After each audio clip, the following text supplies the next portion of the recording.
One तो आज की क्लास में हम भारतीय न्याय संहिता 2023 के बारे में डिस्कस करने जा रहे हैं। इससे पहले हमने अपना जो मेजर लॉ के अंदर अगर देखें तो हमने जो भारतीय साक्ष्य अधिनियम है उसको कंप्लीट किया है।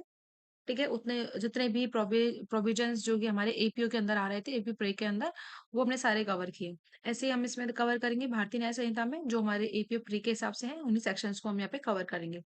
ठीक है, तो इससे अब हम इसका थोड़ा इंट्रोडक्शन देखें। तो ठीक है, तो इसमें अगर हम देखें तो ये जो एक्ट है भारतीय न्याय संहिता, इससे पहले हमारा इंडियन पिनल कोड हुआ करता था जिसको हम आईपीसी बोलते थे 1860 का। ठीक है, उसको लॉर्ड मैक्यूले साहब जो थे उन्होंने उसको ड्राफ्ट किया था। उसका जो बिल है फर्स्ट लॉ कमीशन के टाइम पे हुआ था वो। देन हमारा कुछ इसमें रिफॉर्मेशन हुई थी, जैसे कि वो ब्रिटिशर्स के टाइम का था, तो उसमें ब्रिटिशर्स ने अपने हिसाब से उसको जो भी चीजें हैं उसमें अपने हिसाब से की थी। एंड जो भी प्रोविजंस थे उसमें पनिशमेंट थी वो अपने हिसाब से की थी उन्होंने। लेकिन आज के इंडिया के हिसाब से देखा जाए तो उसमें कुछ जो है बहुत सारे बदलाव उसमें जरूरी थे। तो इसीलिए हमारा ये एक तरीके से नया ही उसमें अमेंड कर दिया गया है और नए तरीके से ये हमारा कानून है। तो ये हमारे आज के इंडिया का नया कानून है। वो पुराना था आईपीसी जो था, वो ब्रिटिशर्स के टाइम का था। तो उसको पूरी तरीके से खत्म करके एक तरीके से नए कानून लेके आए हैं, जैसे भारतीय न्याय संहिता है। ठीक है, उसका पर्पस था पिनलाइज करना, लोगों को पनिश करना। और न्याय संहिता का मतलब होता है लोगों को न्याय दिलवाना। ठीक है, इसमें है न्याय को प्रेफरेंस दी गई है कि हमें न्याय सर्व करना है, सोसाइटी में हमें न्याय लेके आना है, सोसाइटी को जस्टिस दिलाने का हमारा पर्पज है। और उसमें हम पिनलाइज कर रहे थे कि जो अक्यूज पर्सन है उनको पिनलाइज करने का हमारा पर्पज था उसमें बेसिक। ठीक है, तो देखो पिछले वाले की अगर हम बात करें तो उसमें हमारे 23 चैप्टर्स थे एंड 511 उसमें सेक्शंस कवर किए गए थे आईपीसी के अंदर। लेकिन इसमें हमारे 20 चैप्टर्स एंड 358 इसमें सेक्शंस को कवर किया गया है। ज्यादा कुछ नहीं किया गया है, कुछ एक दो सेक्शंस को ओमिटेड कर दिया गया है, बिल्कुल खत्म कर दिया गया है, कुछ न्यू ऐड किए गए हैं।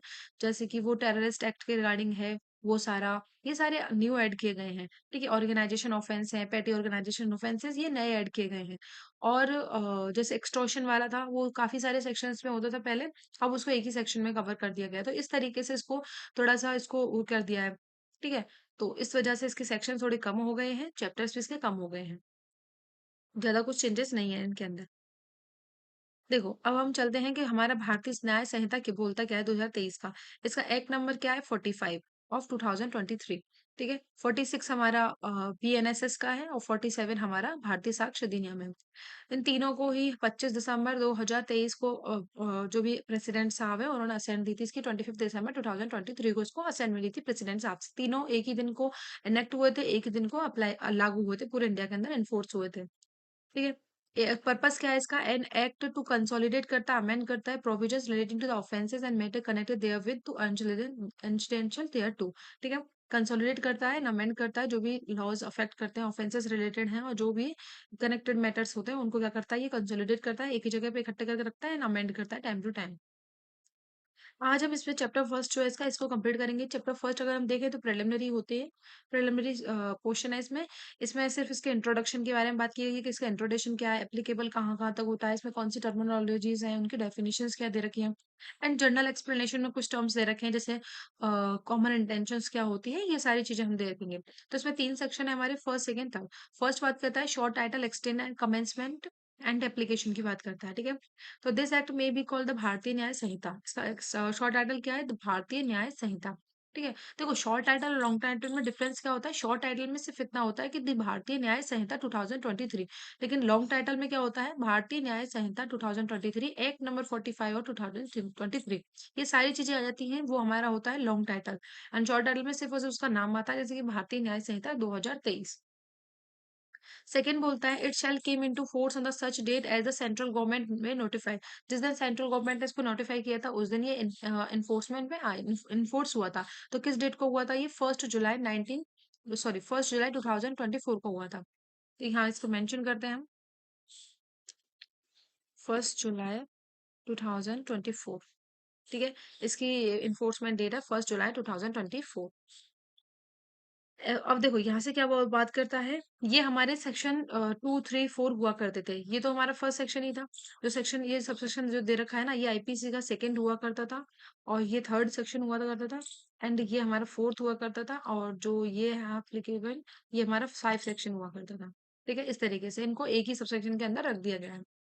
ठीक है, इसमें बोल रहा है every person shall be liable to the punishment under this Sanhita and not otherwise for every act और omission contrary to the provisions thereof which shall be guilty within India. ठीक है, वो person किस offences के लिए liable होगा punishment के लिए, वो ऑफेंसेस के लिए जिसके लिए वो गिल्टी है इंडिया के अंदर, shell be guilty in India with in India. India में वो जो ऑफेंस उसने कमिट किया जिसके वो लिए गिल्टी है उसके लिए वो उस पनिशमेंट उस ऑफेंसेस की पनिशमेंट के वो लिए क्या होगा, हर एक पर्सन क्या होता है लाइबल होगा।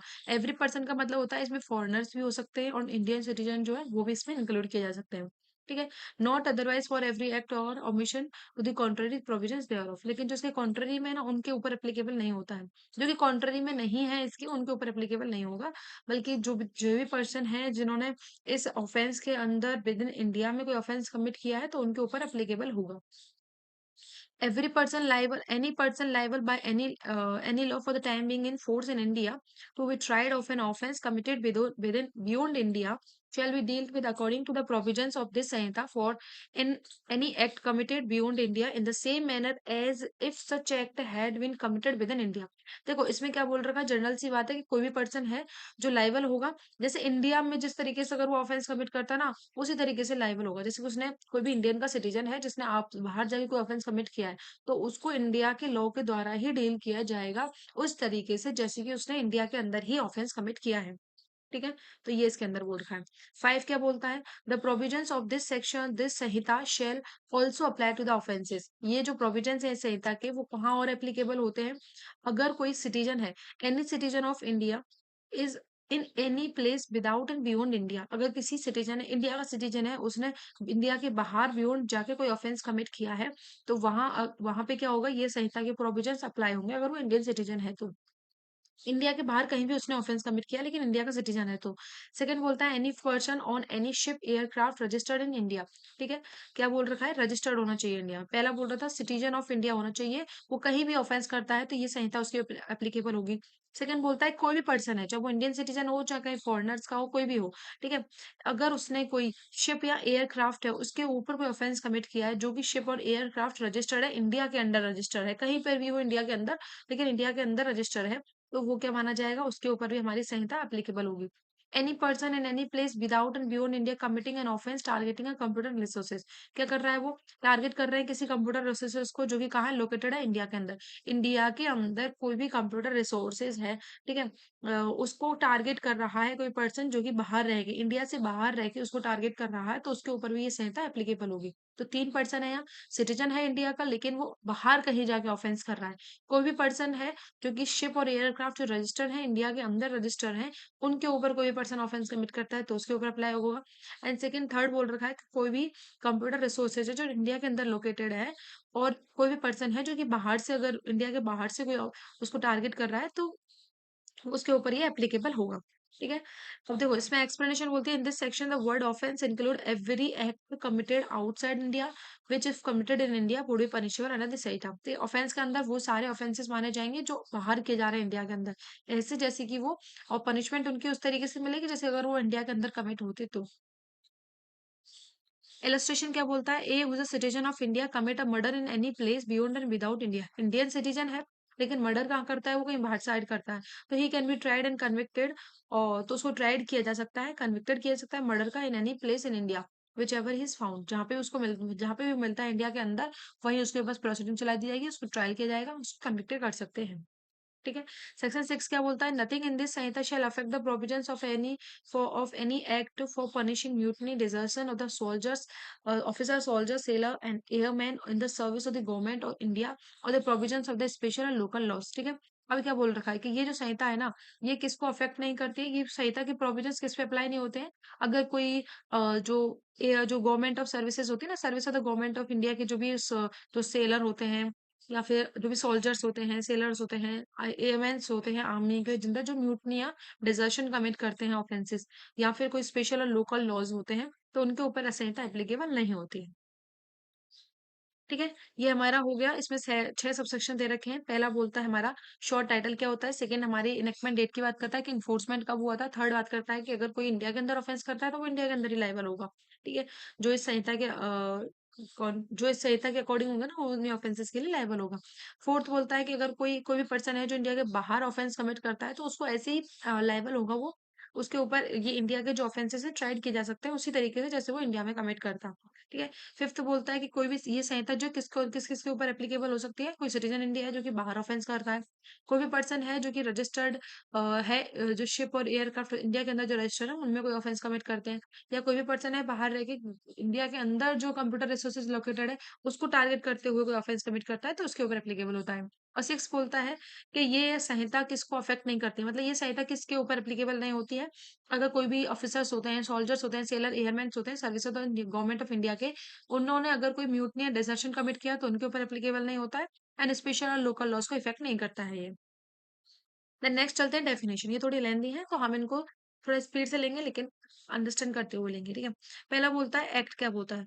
एक्ट में क्या होता है, देखो पहले क्या होता था, डेफिनेशंस हमारे सेक्शंस वाइज दे रखी थी, लेकिन अब एक ही सेक्शंस के अंदर सब सेक्शंस में दे दी है। ठीक है। पहले सेक्शंस में होती थी, जैसे कि 7 सेक्शन से स्टार्ट होती थी, 7 से लेके और 52 ए तक ये सारी डेफिनेशन आती थी हार्वर्ड तक। पहले ऐसे ही उठा के रख दी थी, कोई भी उनका सीक्वेंस नहीं था एक तरीके से। अब जो है ये भारतीय न्याय संहिता, भारतीय नागरिक संहिता के अंदर क्या है, हमारे न्याय संहिता के अंदर क्या दे रखा है कि एक सीक्वेंस में है, अल्फाबेटिक उसमें दे रखी है डेफिनेशन सारी इसमें, ठीक है। तो ये इजी होंगे याद करने के लिए। जैसे ए के अंदर वो दो डेफिनेशन है, एक एक्ट है और एक एनिमल है। तो एक्ट डिनोट करता है as well as series of acts as a single act, मतलब सिंगल एक्ट को series of act, single act के अंदर क्या इंक्लूड माना जाता है, सीरीज ऑफ एक्ट्स माने जाते हैं। ठीक है। एनिमल कौन होता है, तो animal means any living creatures हो सकता है other than human being, human being के अलावा जो भी लिविंग क्रिएचर्स होते हैं वो होते हैं इसके अंदर, ठीक है। चाइल्ड क्या होता है, देखो चाइल्ड में क्या बोल रखा है कि मीन्स कोई भी पर्सन हो सकता है जो कि below the age of 18 year होता है, ये पहली बार डेफिनेशन इसमें इंसर्ट की गई है। Below the age of 18 year कोई भी पर्सन है उसको हम चाइल्ड मान के चलते हैं। थ्री में हो गया हमारा चाइल्ड, फर्स्ट के अंदर एक्ट, सेकंड के अंदर एनिमल, थर्ड के अंदर चाइल्ड हो गया। फिर आता है काउंटरफेट। काउंटरफेटिंग क्या होती है, तो a person is said to be counterfeit who causes one thing to resemble another thing intending by means of that resemblance to practice deception, ठीक है। उसकी इंटेंशन क्या होती है कि उस resemblance से वो क्या कर सके, डिसेप्शन डिसेप्शन क्रिएट कर सके, मतलब धोखाधड़ी कर सके उससे। और knowing it to be likely that deception will be there by practice, और उसको नॉलेज है कि अगर मैं ऐसा करता हूँ तो हो सकता है इससे डिसेप्शन हो जाए। ठीक है। कोई भी बंदा है उसको काउंटरफेट कब माना जाता है, जब एक थिंग दूसरे थिंग से क्या होती है, इतनी रिजेंबल हो जाती है और उसकी इंटेंशन होती है उस रिजेंबलनेस की वजह से कि वो डिसेप्शन कर सकता है, या फिर उसको नॉलेज है कि अगर मैं ऐसा एक्ट करता हूँ, ऐसी चीजें करता हूँ, रिजेंबलनेस करता हूँ, तो उससे क्या हो जाएगा, डिसेप्शन प्रैक्टिस हो ही जाएगा। ठीक है।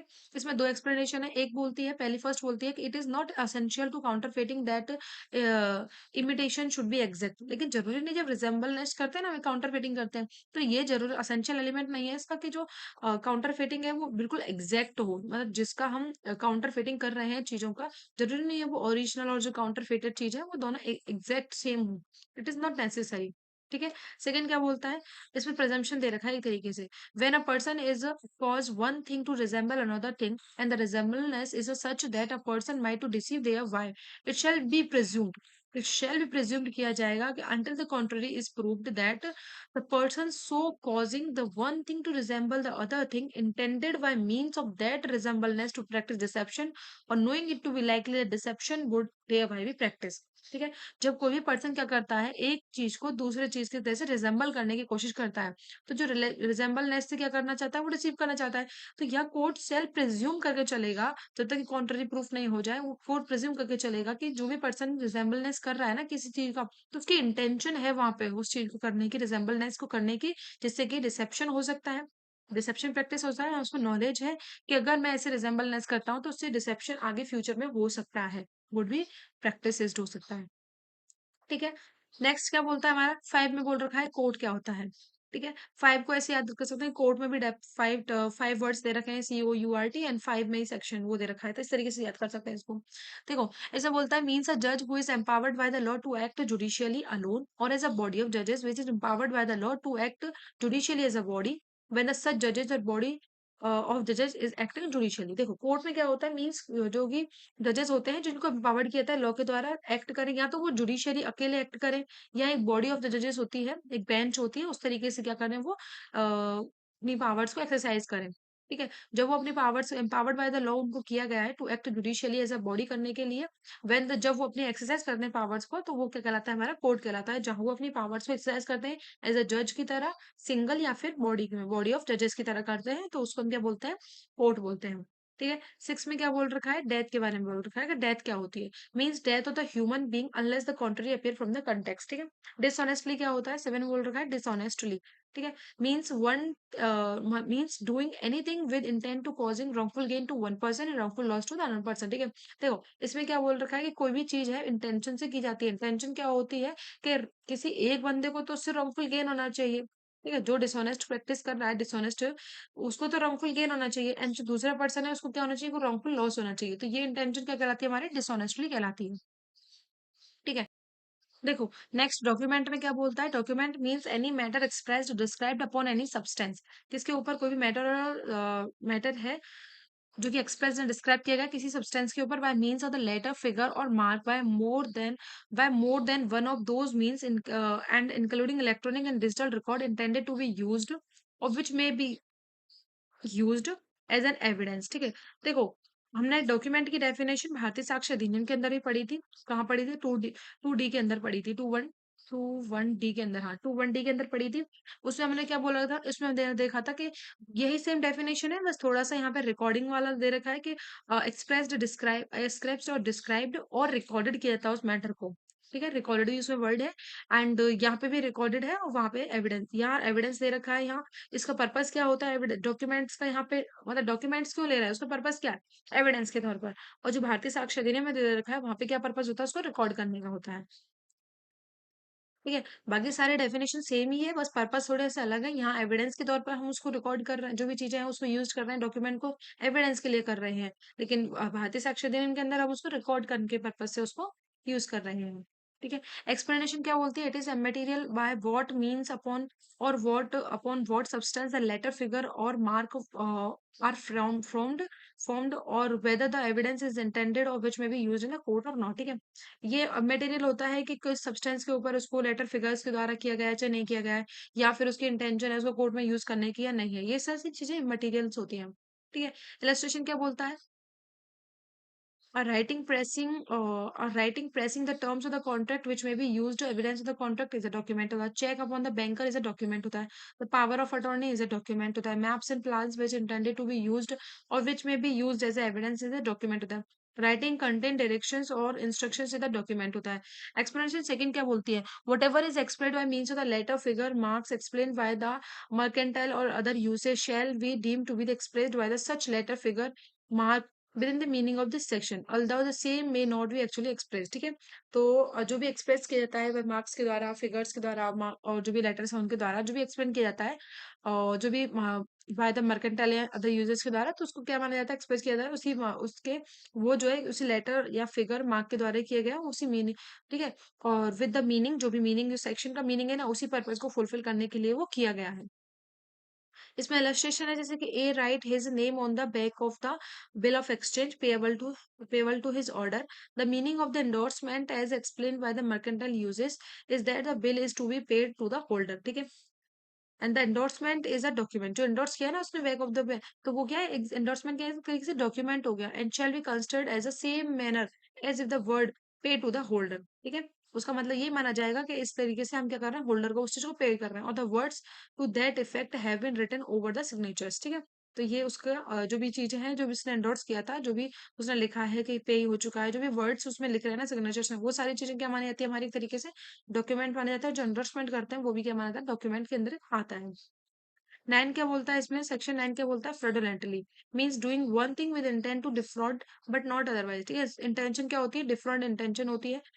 डिसऑनेस्टली में क्या आती है, 7 के अंदर दे रखा था, उसमें थी कि एक पर्सन को हम क्या कर रहे हैं, रॉन्गफुल गेन का होता है, और दूसरे पर्सन को रॉन्गफुल लेस होता है। लेकिन फ्रॉडुलेंट में क्या होता है, इंटेंट होती है डिफ्रॉड करने की किसी को। ठीक है। 10 में बोल रखा है जेंडर। जेंडर क्या होता है, the pronoun he and its derivatives are used of any person whether male female and transgender. ठीक है। तो the he and its derivative forms को यूज किया था, उसका मतलब उसमें मेल फीमेल एंड ट्रांसजेंडर तीनों इंक्लूड होते हैं। और देखो ट्रांसजेंडर जो वर्ड है ना, shall have the meaning assigned to it in clause K of the section 2 of the Transgender Persons Protection of the Rights Act 2019। ठीक है। जो हमारा ट्रांसजेंडर पर्सन्स का जो प्रोटेक्शन का राइट है 2019, उसके अंदर जो 2K के अंदर जो दे रखी है वही हमारे ट्रांसजेंडर की डेफिनेशन होगी। देन सेक्शन सबसेक्शन 11 क्या बोलता है, गुड फेथ के बारे में। Nothing is said to be done और believed in the good faith which is done by which is done और believed without due care and attention. जो बिना ड्यू केयर एंड अटेंशन के किया था उसको गुड फेथ नहीं माना जाता। मतलब गुड फेथ के लिए क्या ज़रूरत होती है? कोई भी चीज़ गुड फेथ में की जाती है, दैट मीन्स वहाँ पे ड्यू केयर एंड अटेंशन होनी चाहिए। 12 में क्या बोलता है? गवर्नमेंट। गवर्नमेंट क्या मीन्स होती है? सेंट्रल गवर्नमेंट और स्टेट गवर्नमेंट। 13 में बोल रखा है हार्बर क्या होता है? Including supplying a person with shelter, food, drink, cold drink, sorry cold drink नहीं, sorry drink, money, clothes, arm, ammunitions and means of convenience, और assisting a person by any means whether of the same kind as those enumerated in this clause और not, to evade the apprehension. ठीक है? Apprehension को evade करने के purpose से होती है ये सारी चीजें। इसमें हार्बर के अंदर इंक्लूड क्या होता है? सप्लाइंग करना किसी पर्सन को shelter, food, drinks, money, clothes, arms, ammunitions और जितने भी मीन्स ऑफ कन्वीनियंस होते हैं, असिस्टिंग करना उस पर्सन को by means of the by any means, किसी भी तरीके से उसको असिस्ट करना, whether as a same kind as जो कि ये एनुमरेटेड किए गए हैं इसके अंदर, या फिर किसी और तरीके से उसको असिस्ट करना। या तो उसको असिस्ट करना जैसे कि उसको फूड दे दिया, शेल्टर दे दिया, ड्रिंक दे दिया, एम्यूनिशन दे दिया, आर्म्स दे दिया उसको, या किसी और तरीके से जो यहाँ मेंशन नहीं किया गया है। लेकिन उसका पर्पस क्या होता है कि उसका एवेड किया जा सके एप्रीहेंशन, कि उसके जो भी उसको मतलब वो उसकी जो मतलब उसको पुलिस वाले जो भी है वो पकड़ नहीं पाए, एक तरीके से उसको एप्रीहेंशन किया जा, एप्रीहेंशन के पर्पस से उसको एवेड कर देना उसको। ठीक है? इंजरी क्या होती है? इंजरी मीन्स 14 बोलता है इंजरी क्या होती है? ठीक है? Injury means any harms whatever illegally cause to any person in body, mind, reputation, property. Injury चार तरीके से होती है। कुछ भी चीज जो कि इलीगली की गई है, कैसे की गई है? इलीगली की गई है किसी पर्सन के द्वारा, किसी पर्सन को की गई है, उसके बॉडी में की गई है, उसको माइंड के तरीके से की गई है, रेपुटेशन को की गई है, या उसकी प्रॉपर्टी को की गई है। अगर किसी भी पर्सन की बॉडी, माइंड, रेपुटेशन, प्रॉपर्टी को कोई इलीगल तरीके से कोई भी हार्म कॉज करता है, वो हमारा इलीगल के अंदर आ जाता है। ठीक है? ये आईपीसी के सेक्शन 44 के अंदर भी था। Illegal and legally bound to do, subsection 15 में क्या बोल रखा है? Illegal and legally bound to do. The word illegal is applicable to everything which is an offense or which is prohibited by law, which is furnishes grounds for the civil actions, and a person is said to be legally bound to do whatever it is illegal in him to omit। देखो, illegal का मतलब क्या होता है? जो कि कोई illegal का मतलब होता है जो कि ऑफेंस होता है। ठीक है? इलीगल क्या होगा? कोई ऑफेंस होगा वही इलीगल होगा। एंड जिसको प्रोहिबिटेड कर रखा है लॉ के द्वारा वो एक्ट हमारा इलीगल होगा। एंड जो कोई एक्ट क्या करता है? फर्निशेस करता है ground for the civil actions के लिए, ग्राउंड फर्निशेस करता है, वो इलीगल होगा। तो इलीगल में तीन चीजें आती हैं। कोई ऑफेंस हो गया, कोई प्रोहिबिटेड बाय लॉ के द्वारा, कोई भी चीज एक्ट प्रोहिबिटेड हो गया लॉ के द्वारा, एंड जो फर्निशेस करता है ground for the civil action. तो ये तीनों चीज क्या होती है? हमारी इलीगल होती है। And a person is said to be legally bound to do. अब कोई पर्सन को हम किसी चीज के लिए बोलते हैं कि वो लीगली बाउंड है वो चीज करने के लिए, वो भी एक्ट करने के लिए, किसी के लिए एक्ट क्लियर करने के लिए वो बाउंड है लीगली। तो उसका मतलब क्या होता है? अगर वो उसको नहीं करता है ना, ओमिट कर देता है उसको, तो वो इलीगल हो जाएगा। ठीक है? लीगली बाउंड है वो काम करने के लिए लगन, लेकिन वो उसको नहीं करता है, ओमिट कर देता है उस काम को, तो वो क्या हो जाएगा? इलीगल हो जाएगा। ठीक है? तो ये हो गया हमारा इलीगल और लीगल में। देन 16 में आते हैं जजेस क्या होता है? जज का मतलब होता है means a person who is officially designated as a जज। ठीक है? जिसको ऑफिशियली डेजिग्नेट किया गया है एज अ जज के द्वारा। ठीक है? एंड इनक्लूड जज, जिसको ऑफिशियली डेजिग्नेट किया है एज अ जज, एंड इंक्लूड करते हैं उसमें a person who is empowered by the law to give any in any legal proceeding civil criminal a definitive judgement. क्या देता है? वो एम्पावर किया गया है उसको लॉ के द्वारा कि वो एक डेफिनेटिव जजमेंट दे सके, और जजमेंट दे सके विच इज नॉट अपील्ड, जिसको क्या नहीं चाहिए? इफ अपील्ड, अब अगर उसकी अपील्ड नहीं होती है तो वुड बी अ डेफिनेटिव। ठीक है? और अब जजमेंट विच इफ कंफर्म्ड, अगर वो जजमेंट को देता है जिस, अगर वो कंफर्म कर दिया जाता है सम अथॉरिटीज के द्वारा, तो वुड बी डेफिनेटिव। देखो, तीन तरीके की बात करता है इसमें, तीन चीजें बता रखी है कि अगर कोई भी पर्सन है, एक तो वो होगा जज, वो होगा जो कि ऑफिशियली जिसको डेजिग्नेट किया गया है एज अ जज। ठीक है? और वो पर्सन हो सकते हैं जिनको एम्पावर्ड किया है लॉ के द्वारा किसी भी प्रोसीडिंग्स, चाहे वो क्रिमिनल हो चाहे सिविल प्रोसीडिंग्स के अंदर क्या देने के लिए, कोई डेफिनेटिव जजमेंट देने के लिए एम्पावर किया गया है। और जजमेंट, या फिर कोई ऐसा जजमेंट देने के लिए जिसकी अपील नहीं की जा सकती है, तो वो भी डेफिनेट हो सकता है। या फिर कोई ऐसा जजमेंट जो कि कंफर्म किया गया है सम अथॉरिटीज के द्वारा कि ये क्या है? हमारा डेफिनेटिव जजमेंट है। तो अगर ऐसा कोई जजमेंट कोई भी अथॉरिटी देती है तो वो हमारी क्या मानी जाएगी? जज मानी जाएगी। एंड सेकंड बोलता है who is one of the body of the person, which body of person is empowered by the law to give the such a judgement. या फिर कोई one of the body of person है, person वो body है या person है, उनमें से किसी को एम्पावर किया गया है जजमेंट देने के लिए, तो वो भी हमारे किस कैटेगरी में आते हैं? जज के।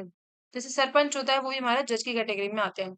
अ magistrate exercising jurisdiction in respect of the charge on which he has power to sentence to the fine और इम्प्रिजनमेंट, ठीक है, विद और विदाउट अपील इज अ जज।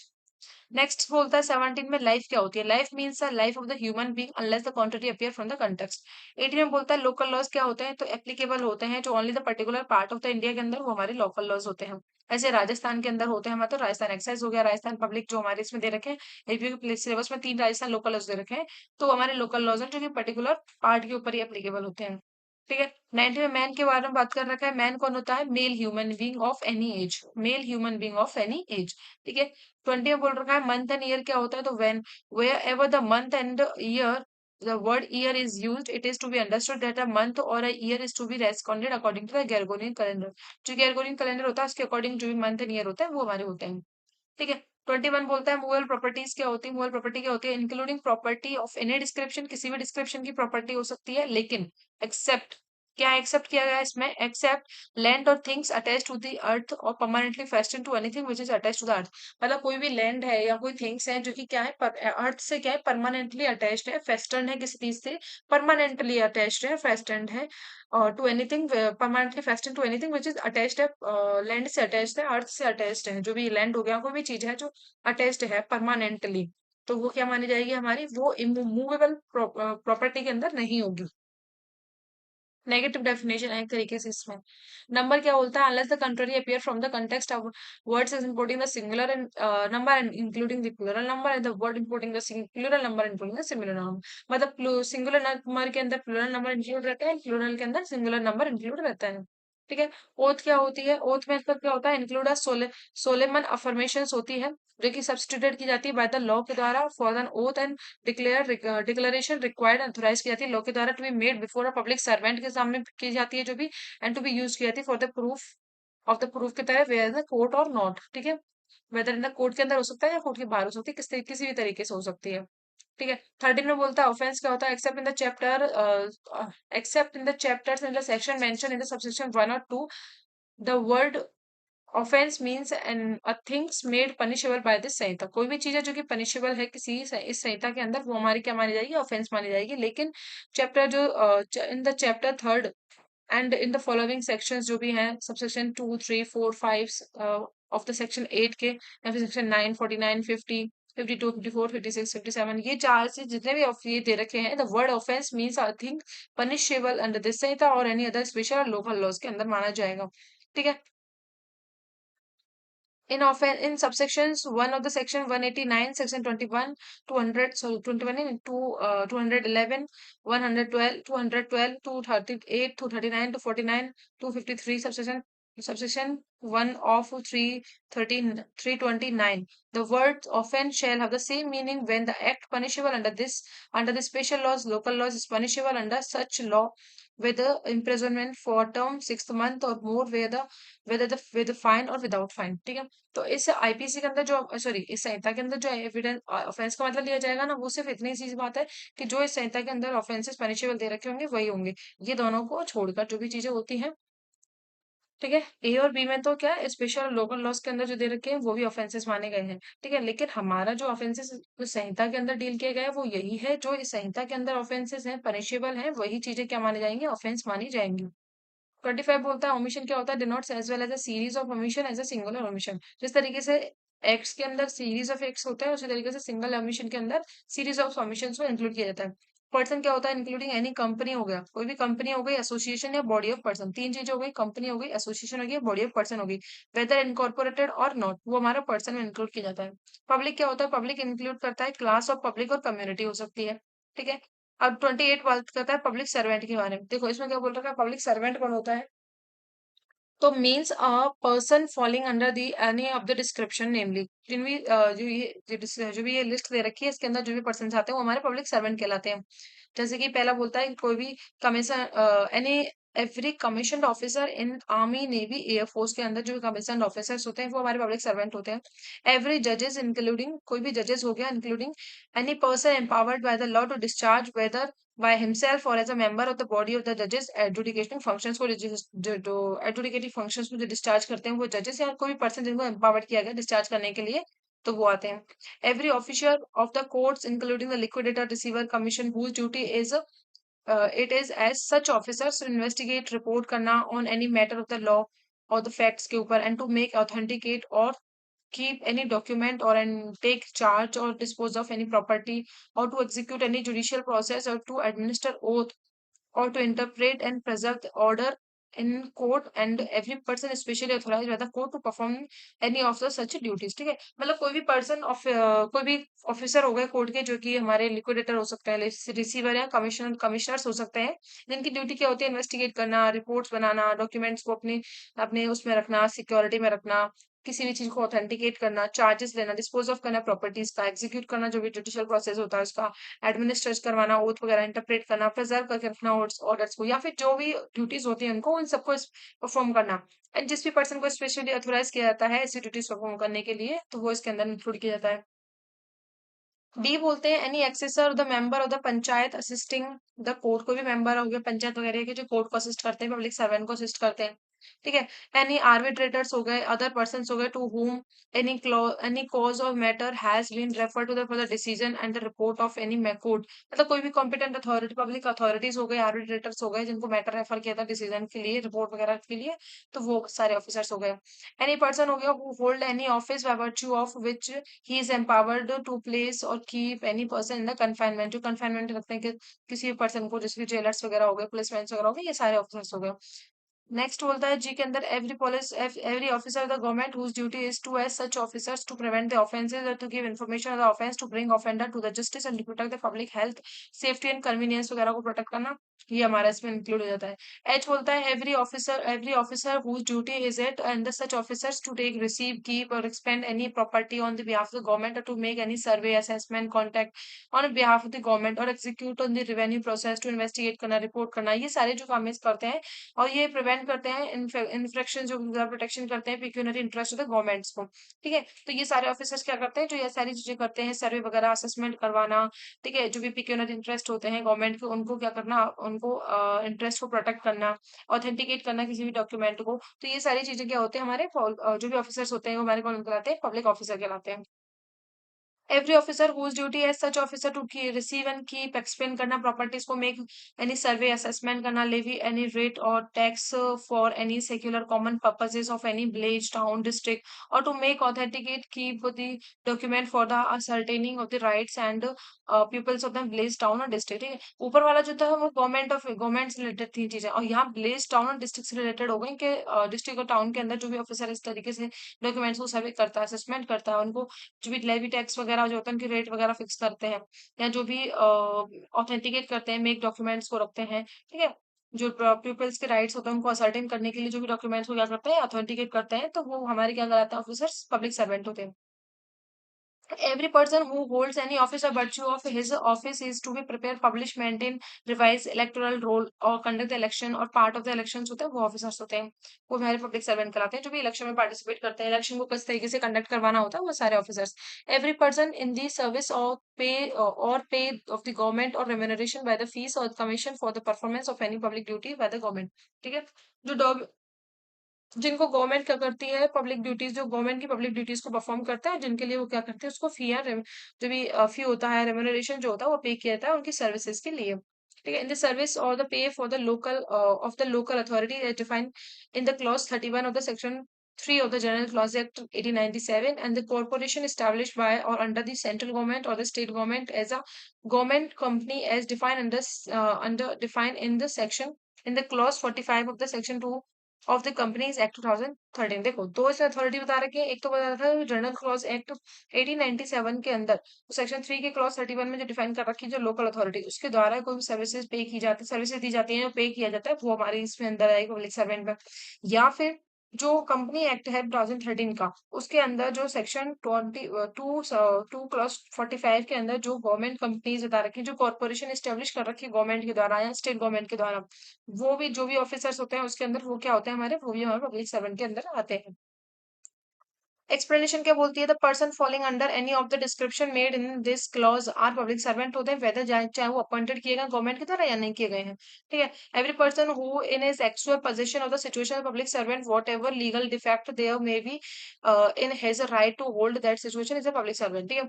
जो भी क्या करता है, एक्चुअली पजेस करता है ना जो सिचुएशन पब्लिक सर्वेंट की को, तो चाहे वो उसके अंदर उसके अपॉइंटमेंट को लेकर या किसी भी चीज को लेकर कोई लीगल डिफेक्ट है उसके राइट्स के अंदर, जो भी उसने राइट होल्ड किया हुआ है, उससे कोई मतलब नहीं है, पर वो पब्लिक सर्वेंट की कैटेगरी में आता है। इलेक्शन क्या बोल रखा है, election means an election for the purpose of selecting member of the legislative assembly, legislative municipal और अदर पब्लिक अथॉरिटीज। ठीक है।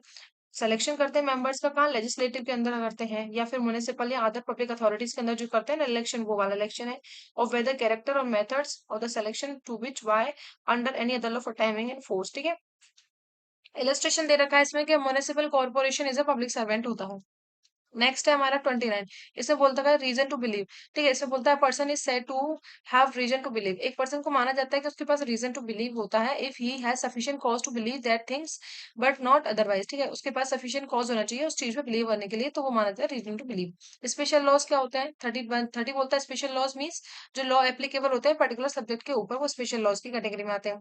31 बोलता है वैल्यूएबल सिक्योरिटी क्या होती है, means a document which is और purported to be a document whereby legal right is, जिसके ऊपर वैल्यूएबल सिक्योरिटी का मतलब क्या होता है, एक डॉक्यूमेंट होता है जिससे किसी का लीगल राइट क्रिएट हो रहा है, एक्सटेंडेड होता है, transferred, restricted, extinguished and release होता है, और whereby any person acknowledges देता है that he lies under legal liability and और has not a certain legal right. ठीक है। जिसमें वो एंडोर्समेंट देता है, मतलब अपनी एक्नॉलेजमेंट देता है कि ये पर्टिकुलर राइट मेरे पास है या फिर लीगल राइट नहीं है, ये लीगल लाइबिलिटी है मेरे पास या लीगल राइट नहीं है। तो ये जो जिस डॉक्यूमेंट के द्वारा देते हैं ना, वो हमारे डॉक्यूमेंट क्या कहलाता है, वैल्यूएबल सिक्योरिटी कहलाता है।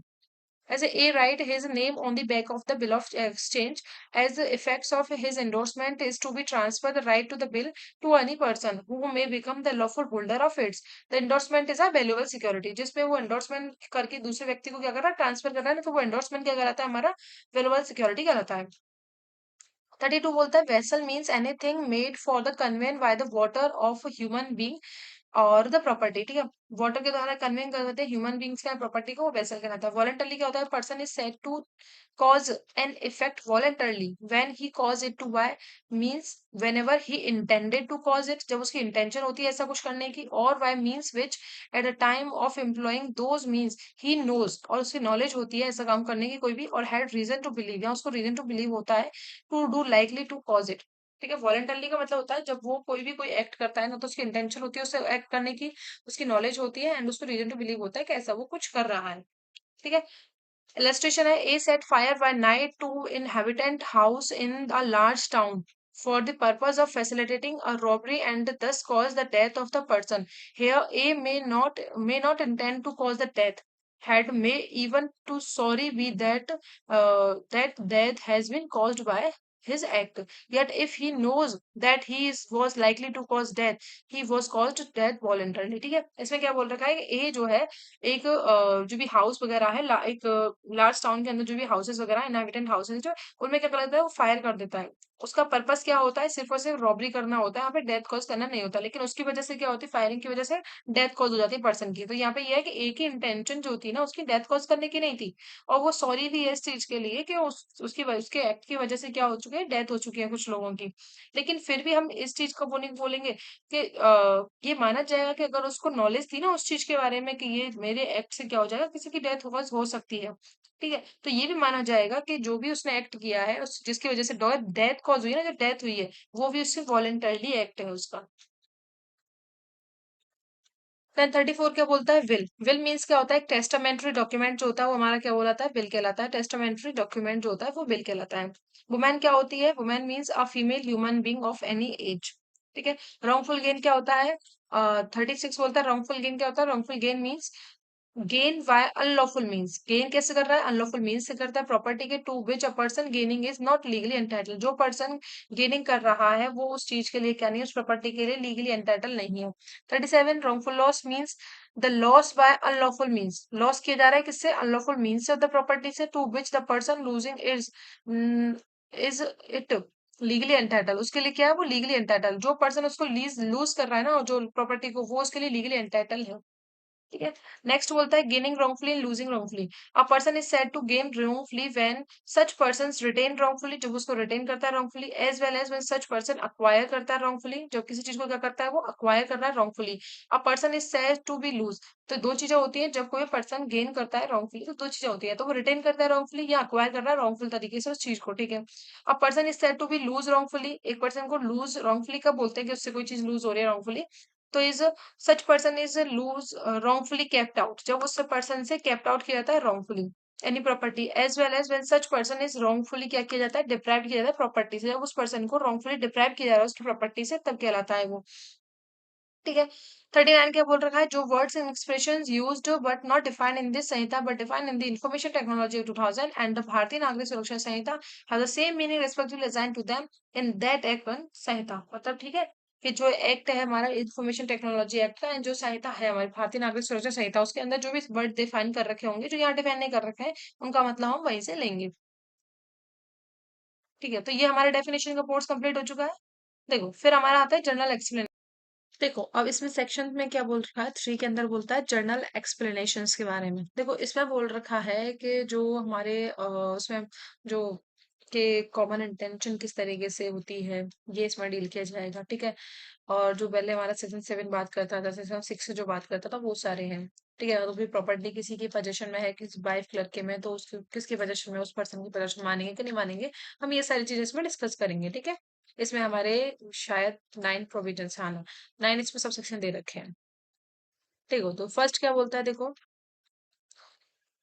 फर्स्ट बोलता है इसमें कि through out this Samhita every definition of an offence, every penal provisions, every illustrations of every such definition, penal provision shall be understood subject to the exceptions contained in the chapter entitled Journal Exceptions, though those exceptions are not repeated in the such definition, penal provision, illustration। देखो इसमें सीधी सी बात इतनी दे रखी है कि हमने journal exceptions का एक अलग से चैप्टर बना रखा है, और उसमें सारी चीजें जितने भी एक्सेप्शंस है ना, वो सारे एक्सेप्शन एक ही जगह हमने इकट्ठे करके रख रखे हैं, जिससे कि क्या होगा, बार बार में हम उन डेफिनेशन या पीनल प्रोविजन और जो भी इलस्ट्रेशन है उन्हें बार बार में जो भी जर्नल एक्सेप्शन है उनको रिपीट नहीं करना पड़े। दैट्स वाई हमको एक ही जगह पर एक ही चैप्टर के अंदर एंटाइटल कर दिया है, जिससे कि उसका रिपीटेशन नहीं हो पाए बार बार में, ठीक है। तो ये इस सबसेक्शन का पर्पस है कि ये है, यही कहना चाहता है कि जो भी पीनल प्रोविजंस हैं, उनकी डेफिनेशंस हैं, जो भी illustration and definition penal provisions के, उनके जितने भी उनको अंडरस्टूड किया जाएगा उन जर्नल एक्सेप्शंस के द्वारा, जिनको एंटाइटल किया गया है इस पर्टिकुलर चैप्टर के अंदर, जिससे कि उनको अब एक ही चैप्टर में क्यों रख दिया गया है, क्योंकि जिससे कि जो एक्सेप्शन है उनको बार बार रिपीट नहीं किया जाए उन डेफिनेशन पीनल प्रोविजन इलस्ट्रेशन के साथ में, इसीलिए उनको एक जगह कंटेन कर दिया है। और उसमें बोल दिया गया है कि ये जनरल एक्सेप्शन है, जो कि पूरे जो प्रोविजन है रिलेटिव उनके ऊपर एप्लीकेबल होंगे।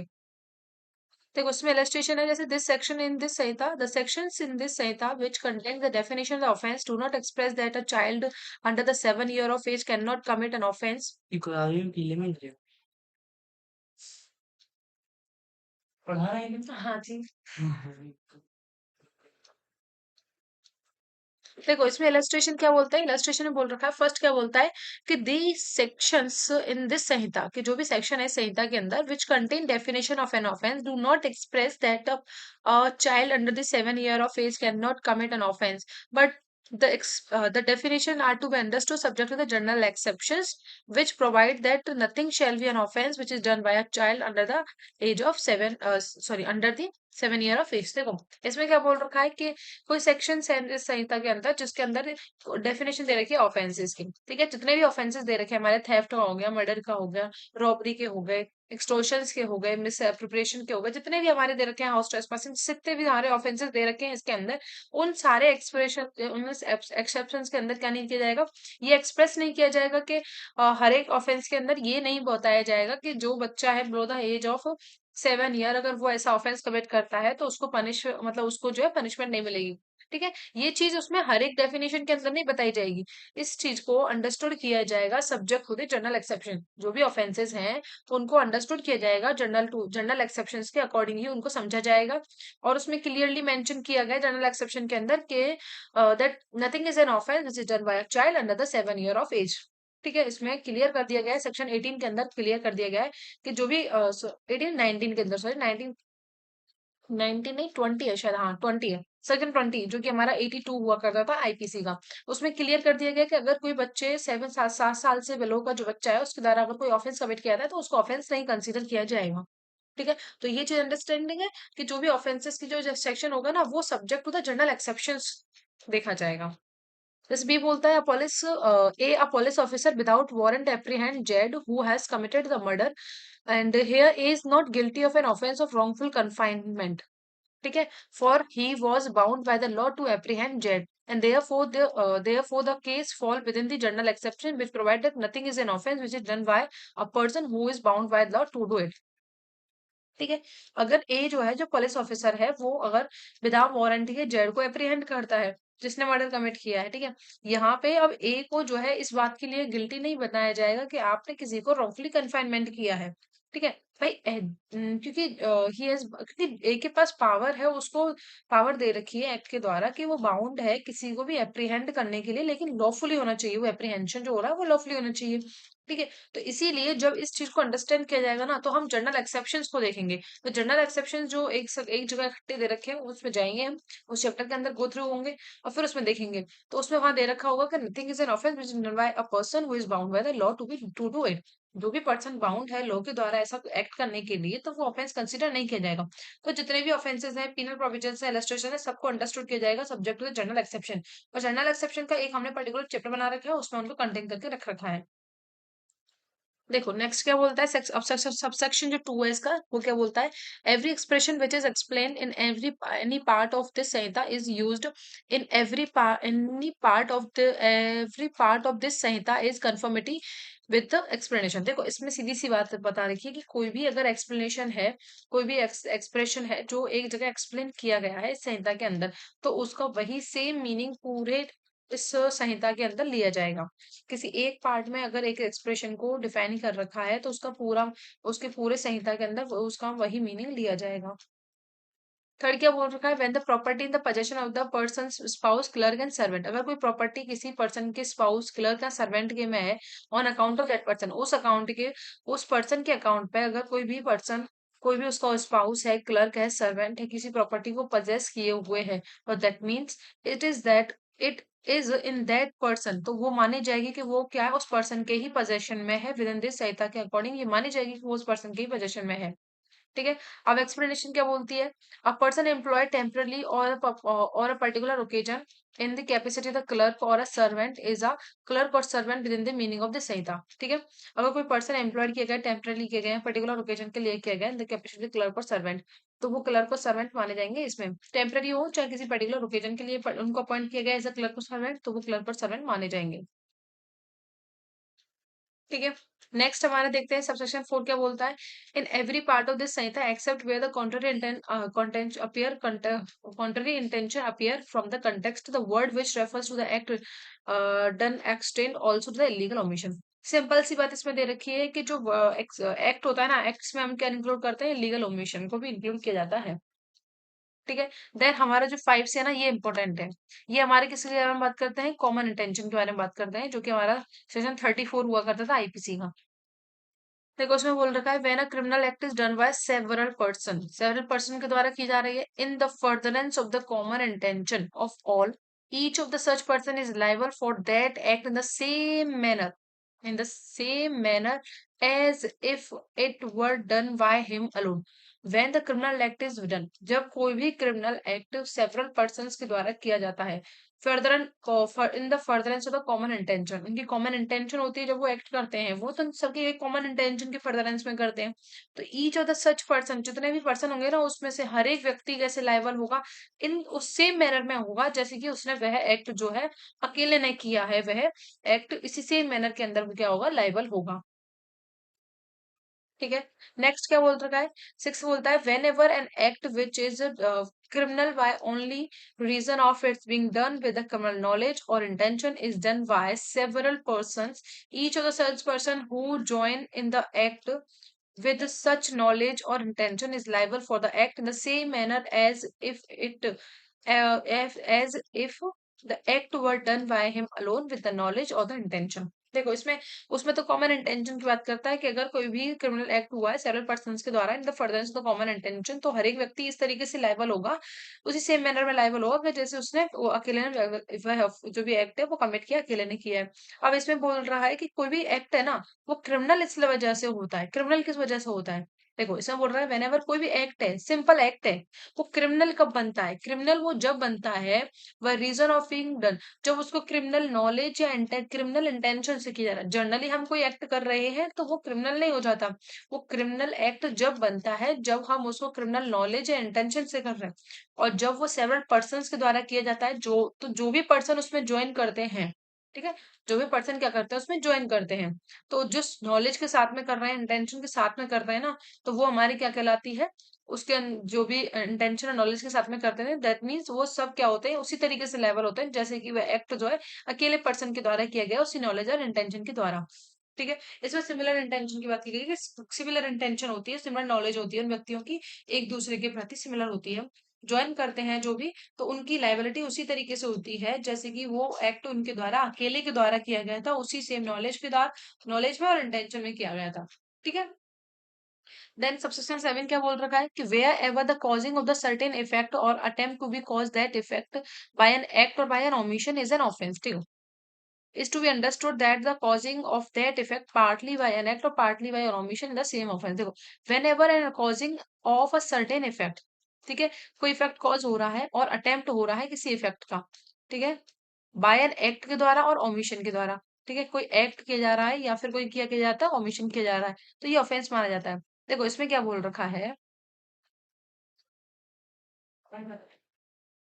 ओमिशन एंड एक्ट, देखो इसमें क्या बोल रहा है कि कोई भी एक्ट करते हैं, एक्ट का मतलब होता है कि वो चीज हम करने के लिए क्या है, लीगली बाउंड नहीं है उस चीज को करने के लिए, और वो चीज हम कर रहे हैं। और मिशन क्या होता है कि जिसको हम करने के लिए लीगली बाउंड होते हैं लेकिन उस चीज से हम ओमिट कर देते हैं, वो काम हम नहीं करते हैं। ठीक है, जैसे कि जेलर की ड्यूटी होती है कि उसको जो भी उसमें कैदी हैं, जो भी उसके प्रिजनर्स हैं, उनको फूड सप्लाई करना, उनको फैसिलिटीज प्रोवाइड कराना, जो बेसिक नीड्स होती है, ठीक है, तो एक ह्यूमन की जो बेसिक नीड्स होती है उसके अकॉर्डिंग उनको फूड सप्लाई कराना उसकी एक राइट ड्यूटी है, उसकी जेलर की जो भी है, ठीक है, जो भी इंचार्ज है उस टाइम पे। अगर वो उसको फूड सप्लाई नहीं करते हैं तो दैट मीन्स ओमिशन उन्होंने किया है, मतलब जो उनकी ड्यूटी थी वो उन्होंने नहीं की है, तो उसको फूड सप्लाई नहीं किया है। ठीक है, और वो उसको अगर उसको हार्म कॉज करना चाह रहे हैं या उसकी डेथ कॉज करना चाह रहे हैं, क्योंकि सोसाइटी के लिए वो उसने बहुत ऑफेंस कमिट किया, तो इसलिए उनको थोड़ा बुरा लग रहा है, तो अगर वो उसके साथ में कुछ एक्ट करना चाह रहे हैं जो कि लीगली बाउंड नहीं है उसके लिए, जैसे उसके उसके खाने में जो भी फूड है उसको उसमें पॉइजन दे देते हैं उसको, या उसको नींद की ओवरडोज उसको टैबलेट दे देते हैं, तो ये सारे ऑफेंसेस जिनके लिए वो लीगली बाउंड नहीं है, ऐसा कोई कुछ चीज करते हैं तो वो हमारा एक्ट होता है, और जिस चीज के लिए वो लीगली बाउंड है और उसको नहीं करते हैं तो वो हमारा ओमिशन होता है। ठीक है, तो इसमें बोल रखा है कि कोई भी अगर ऑफेंस कमिट किया जा रहा है या कोई एक्ट कोई इफेक्ट कॉज किया जा रहा है या उसका इफेक्ट का अटेम्प्ट किया जा रहा है, किसके द्वारा, किसी एक्ट के द्वारा या किसी ओमिशन, कोई भी क्या किया जा रहा है, इफेक्ट किया जा रहा है, सर्टेन इफेक्ट कमिट किया जा रहा है, या उस इफेक्ट का अटेम्प्ट किया जा रहा है, किसके द्वारा किया जा रहा है, या तो किसी एक्ट के द्वारा जिसके लिए वो लीगली बाउंड नहीं है लेकिन वो उसको कर रहे हैं, और या फिर ओमिशन के द्वारा कि जिसके लिए वो लीगली बाउंड है लेकिन वो काम नहीं कर रहे हैं, तो ये भी क्या माना जाएगा, ऑफेंस माना जाएगा। Is to be understood that the causing of that effect partly by, तो ये अंडरस्टैंड किया जाएगा कि जो भी इफेक्ट कॉज हुआ है ना वो पार्टली बाय एक्ट के द्वारा हुआ है एंड पार्टली ओमिशन के द्वारा हुआ है, and is the same offence, तो वो एक ही ऑफेंस माना जाएगा। ठीक है, पार्शियली उसमें क्या हुआ, कोई एक्ट हुआ है, पार्शियली उसमें ओमिशन हुआ, तो दोनों क्या माने जाएंगे, एक ही एक्ट माने जाएंगे। जैसा हम इलस्ट्रेशन से समझते हैं इसको, जैसे ए इंटेंशनली कॉज जेड बी, ए की इंटेंशन है किसकी, जेड की डेथ करना था, और इंटेंशनली उसने जेड की डेथ कॉज की है, किस की है, partly by illegally omitting to give food, ठीक है, जेड फूड, वॉमिटिंग कर दिया उसको, इलीगल तरीके से वॉमिट कर दिया उसको, जेड को फूड देने से मना कर दिया उसको, और पार्टली बीटिंग हिम, जेड, ठीक है, और पार्टली उसको जेड को बीट किया था, मतलब जो उनका एक्ट ओमिशन था, मतलब उनका काम क्या था, उनको उसके लिए फूड सप्लाई करना था लेकिन उन्होंने फूड उसको नहीं दिया, तो ये उनका ओमिशन हो गया, और उनका काम था उसके ऊपर हाथ नहीं उठाना, उसको एक ह्यूमन की तरह ट्रीट करना, चाहे वो ऑफेंडर ही क्यों नहीं हो लेकिन फिर भी उसको एक तरीके से उसको उसके भी कुछ बेसिक राइट्स होते हैं जो उनके रिक्वायर उनको प्रोटेक्ट किया जाता है। ठीक है, तो ये उनकी ड्यूटीज है, किस तरीके का एक्ट नहीं करेंगे, लेकिन फिर भी उसको अगर वो पीटते हैं, जो एक्ट करते हैं जो कि कैसा है, इलीगल है, लीगली एक्ट नहीं कर रहे हैं वो, उसका इलीगल एक्ट है, तो जो भी एक्ट किया है उन्होंने और जो ओमिशन किया है वो पार्टली पार्टली हुई है दोनों चीजें, और जिसकी वजह से क्या हो गया, उसकी डेथ कॉज हो गई है। तो ये माना जाएगा कि उनकी इंटेंशन थी ऐसा डेथ उसकी कॉज करने की। ठीक है, तो ये एक ही ऑफेंस के अंदर कंसीडर किए जाएंगे। नेक्स्ट बोलता है, 8 बोलता है, when an offence is committed by means of the several acts, whoever intentionally cooperate in the commission of that offense by doing any one of those act, either singly or jointly with any other person commit that offense। इसमें क्या बोल रखा है कि several acts किए जाते हैं। कोई भी ऑफेंस कमिट होता है several means of by several acts के द्वारा किया जाता है। कोई भी ऑफेंस कमिट किया है कैसे, सेवरल एक्ट्स के द्वारा।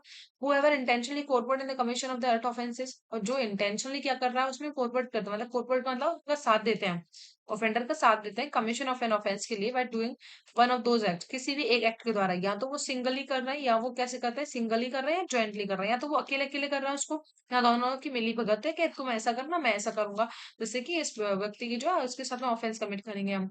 ठीक है, तो ये हमारा सेक्शन 8 बात करता है। इलस्ट्रेशन से समझते हैं इसको। जैसे कि फर्स्ट बोल रखा है कि A and B agree to murder Z.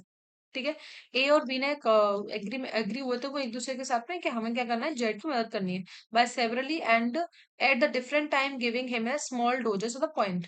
ठीक है, उसको क्या देना है, हमें स्मॉल डोज ऑफ जो भी पॉइजन है वो देनी है, डोज ऑफ पॉइजन देनी है। A and B administer the poison according to the agreement with intent to murder Z. ठीक है, अब जेड क्या होता है, dies from the effects of several doses. अब उसको जो सेवरल डोजेस दी जा रही है ना अलग अलग टाइम पर, जैसे कि ए और बी हो सकते हैं, जैसे कि मान चलते हैं कि वो नौकर है, ए और बी नौकर है, जेड मालिक है। अब वो उसको क्या करना चाहते हैं, उसको रॉबर करना चाहते हैं किसी भी इंटेंशन से, जेड की वो डेथ कॉज करना चाहते हैं। तो ए क्या करता है, ए शाम की ड्यूटी करता है, ए बी सुबह की करता है। तो वो ना ये दोनों टाइम फिक्स करते हैं कि जो भी टाइम ये टैबलेट लेता है ना, इसके साथ में हम इसको पॉइजन देते रहेंगे थोड़ा थोड़ा, या फिर नॉर्मली हम इसको जो जूस वगैरह लेता है उसमें पॉइजन देते रहेंगे। तो वो या सेवरली दे रहे हैं, मतलब बार बार कर रहे हैं ये चीज, डिफरेंट टाइम पर दे रहे हैं ये सारी चीजें। तो A and B administer the poison according to the agreement with intent to Z, and Z die from the effects of the several doses of the poison so administer to him. Here A and B intentionally, अब यहाँ पे क्या किया था, ए और B ने intentionally cooperate किया था एक दूसरे के साथ में इन the commission of the murder, and each of them does an act by which the death is cause. दोनों के द्वारा ऐसा एक्ट किया गया था जिसकी उससे डेथ कॉज हो गई। तो they are both guilty of an offence though their act was separate. भले ही उनका एक्ट जो है सेपरेट था, किसी भी तरीके से था, किसी ने कम दिया किसी ने ज्यादा दिया, किसी भी तरीके का एक्ट था उनका, लेकिन उन्होंने क्या किया था, कॉर्पोरेट किया था, इंटेंशनली एक साथ के साथ एग्री हुए थे वो। और जिससे क्या हुआ, उनकी इंटेंशन थी उसकी डेथ कॉज करने की, जैसे उसकी उनके एक्ट से क्या हुआ था, उसकी डेथ कॉज हो गई। That is sufficient for their liabilities. तो वो यहाँ पे लाइबल होंगे, दोनों ही गिल्टी होंगे।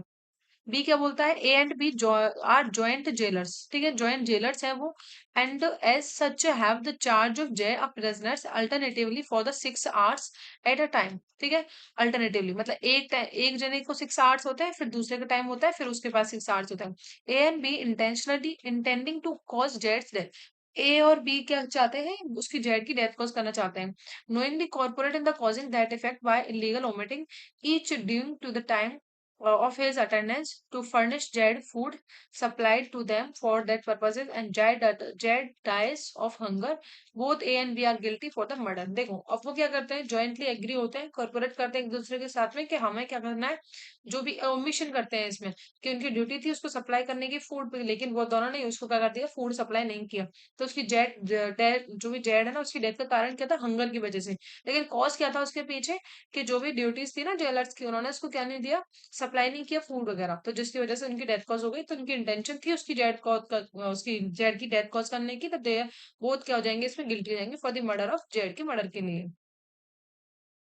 ए अ जेलर, सी बोलता है, A a jailer has the charge of Jed a prisoners and A intending to cause Jed's death illegally omit करता है सप्लाई करने में जेड को with the food, in consequences of which Z is much reduced in the strength। ठीक है, एक jailer है जो कि जिसके ऊपर इंचार्ज है, वो किसका, जेड का इंचार्ज है, प्रिजनर है जो कि, अब एक इंटेंशन क्या है उसकी, जेड की डेथ कॉज करना है, तो इसलिए क्या करता है वो इंटेंशनली ओमिट कर देता है कि जेड को फूड सप्लाई नहीं करते। और उसकी वजह से क्या होता है, उस कॉन्सिक्वेंसेज की वजह से क्या होता है कि जेड जो है ना, जेड की जो स्ट्रेंथ है उसको कमजोरी आ जाती है, उसकी स्ट्रेंथ जो है वो कम रिड्यूस होती चली जाती है धीरे धीरे। But starvation is not sufficient to cause the his death, लेकिन स्टारवेशन ही सफिशिएंट नहीं होता ना उसकी डेथ कॉज करने का। तो इसमें क्या होता है, ए डिसमिस कर इज फ्रॉम ऑफिस। अब जैसे किसी को पता चलता होगा तो उसको उसके ऑफिस से क्या कर देता है, डिसमिस कर दिया जाता है। बी सक्सीड हिम, अब बी उसकी जगह आ जाता है। बी विदाउट द कोल्यूशन और द कॉर्पोरेशन विद ए, अब बी का और ए का कोई एक दूसरे में संबंध नहीं है, कोई उनका कोल्यूशन नहीं हुआ, कॉर्पोरेशन नहीं हुआ, एक दूसरे एग्री नहीं हुए, जानते भी नहीं है। क्या करता है, एक इलीगली वोमिट करता है टू सप्लाई जेड फूड। अब वो भी क्या करता है, इलीगल तरीके से उसको क्या नहीं देता है, सप्लाई नहीं करता है, knowing that is likely thereby to cause जेड्स डेथ। ठीक है, उसको मालूम है कि अगर मैं ऐसा करूंगा तो उसकी डेथ कॉज हो जाएगी। ठीक है, डाई हाउ द हंगर, और वो जेड क्या हो जाता है, हंगर की वजह से डेथ कॉज हो जाती है। तो A is guilty of the murder but A did not cooperate with him, तो A is guilty only for the attempt of murder. Act के किस केस से डेथ हुई है उसकी, बी के एक्ट से डेथ हुई है, तो दैट्स वाई क्या माना जाएगा, बी को तो मर्डर का गिल्टी माना जाएगा और ए को किसका माना जाएगा, अटेम्प्ट का माना जाएगा। यहाँ दोनों के बीच में कोई कॉर्पोरेशन नहीं हुआ, दैट्स वाई बी ए को क्या माना जाएगा, अटेम्प्ट टू मर्डर का गिल्टी माना जाएगा। ठीक है, अब देखो नाइन क्या बोलता है सबसेक्शन के, where the several persons are engaged or concern in the commission of an criminal act, they may be guilty of the different offence by means of that act. देखो उसमें बोल रखा है where the several persons are engaged or concern, engaged है concern है in the commission of a criminal act के अंदर, तो दे मे बी गिल्टी। ठीक है, सेवरल पर्सन जो एंगेज्ड है कंसर्न है commission commission of a criminal act, तो जो भी उनकी लाइबिलिटी होगी ना, जो भी गिल्टी होंगे वो डिफरेंट ऑफेंसेस के लिए होंगे, मीन्स ऑफ दैट एक्ट, मतलब जो उन्होंने एक्ट किया होगा जिसका जो भी मीन निकल के आ रहा होगा उसके एक्ट का, उस ऑफेंसेस के लिए वो क्या होंगे, लाइबल होंगे। जैसे एग्जाम्पल क्या बोल रखा है, A attacks Z under the circumstances grave provocation that he kills, killing of the Jed would only be culpable homicide, not amounting to murder. B having B की क्या होती है, ill will होती है toward the Jed and intending to kill him, uh, and not having been subject to the provocation assist करता है A को in killing Jed। ठीक है, देखो A को कुछ क्या मिला था, A अटैक करता है Jed में क्योंकि उसके पास में ग्रेवन सडन प्रोवोकेशन था उसका, तो जिसकी वजह से वो उसको किलिंग करता है Jed को। ठीक है, और तो ये हमारा क्या माना जाएगा, वुड बी कल्पेबल होमिसाइड होगा, नॉट अमाउंटिंग टू मर्डर। लेकिन बी की यहाँ क्या इल विल है, उसकी कोई पुरानी दुश्मनी रही होगी जेड से, तो उसकी क्या इल विल इंटेंशन है टुवर्ड्स द जेड, एंड उसकी इंटेंशन है कि उसकी डेथ कॉज करना, जेड की डेथ कॉज करना। इसीलिए वो क्या करता है, उसके पास कोई प्रोवोकेशन नहीं है, कुछ नहीं है, वो सिंपली असिस्ट करता है ए को किलिंग, जेड की किलिंग में। एंड हियर ऑल दो here though A and B both are engaged in the causing Z की डेथ, पर B इज गिल्टी होगा मर्डर के लिए, A इज गिल्टी होगा फॉर द culpable homicide के लिए, क्योंकि B की तो इंटेंशन क्लियर थी इसीलिए वो उसको असिस्ट कर रहा है। ठीक है, तो दैट्स वाई बी तो होगा गिल्टी मर्डर के लिए और ए का किसके लिए होगा, कल्पेबल होमिसाइड के लिए, क्योंकि उसको ग्रेव एंड प्रोवोकेशन का उसको एक्सेप्शन मिल जाएगा। तो ये हमारे यहाँ तक क्लियर हो चुके हैं। आगे का हम नेक्स्ट जो भी सीरीज होगी, लेक्चर होगा, उसके अंदर देखेंगे। ठीक है, so thank you, have a nice day.